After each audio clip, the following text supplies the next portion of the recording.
Choices by Leanne Little. Copyright 2010. Jack's eyes flickered open slowly. He groaned as he turned his head and felt the pain stab through his head. The last thing he remembered was leaving the pub in the early hours of the morning with yet another beautiful woman, the fifth that week. Right now, the sun was high in the sky and he was huddled in a round room cradling his head, with the woman nowhere to be seen.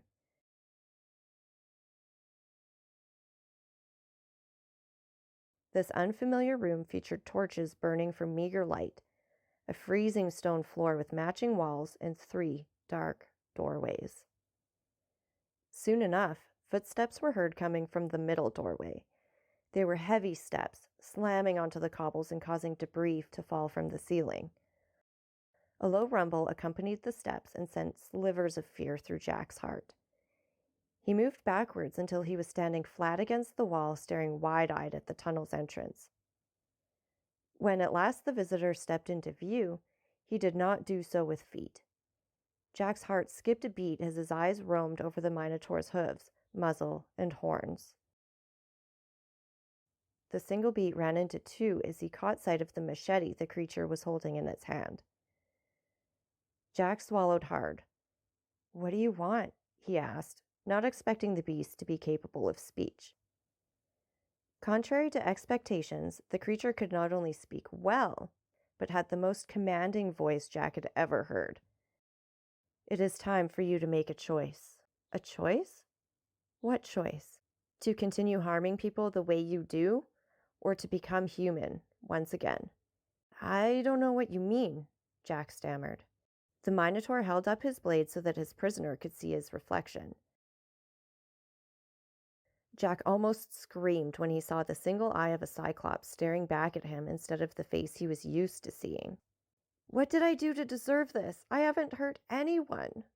"That is where you are wrong," a musical voice said beside him.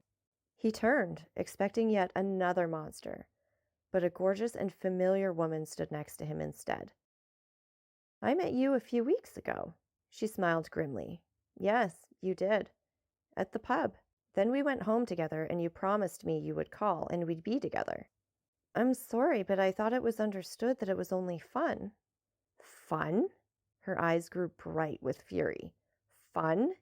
We had a connection. There was something between us and you spat on it, one woman after another. How many others, like me, had thought they'd found their soulmate? The truth was, Jack had, in fact, felt what she had. It had been different with her in numerous, unexplainable ways. It had scared him. Before her, there had only been a few women. Afterward, he was trying to escape her. "I'm sorry," he replied lamely. She brushed off the apology and glided to stand next to the Minotaur. "You have a choice. Continue hurting people and stay as you are, or change your ways and become human once again." There was no choice to make. "I want to be human again. I'll change, I swear." She gazed at him appraisingly. "Please, we can be together like I promised." She laughed. "That's the last thing I want now. You hurt me very much. I will not let you do it again." The woman thought for a moment, debating whether or not he was taking his answer seriously. "Be warned that if you lie, my brother here will hunt you down and you will be made into a Cyclops permanently." "I understand." The woman paced around the room, trying to make up her mind while Jack waited with bated breath, and the Minotaur looked utterly bored. It appeared he was only there for reinforcement.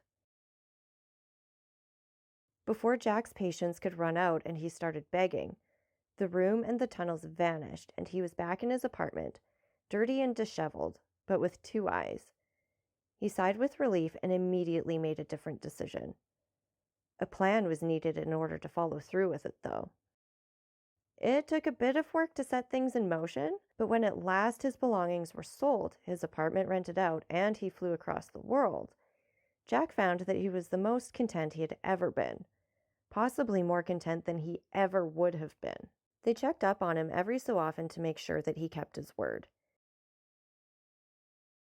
Each time the woman and the Minotaur paid a visit, they found that Jack had learned his lesson well enough to choose a completely alternative life to the one that he had been leading.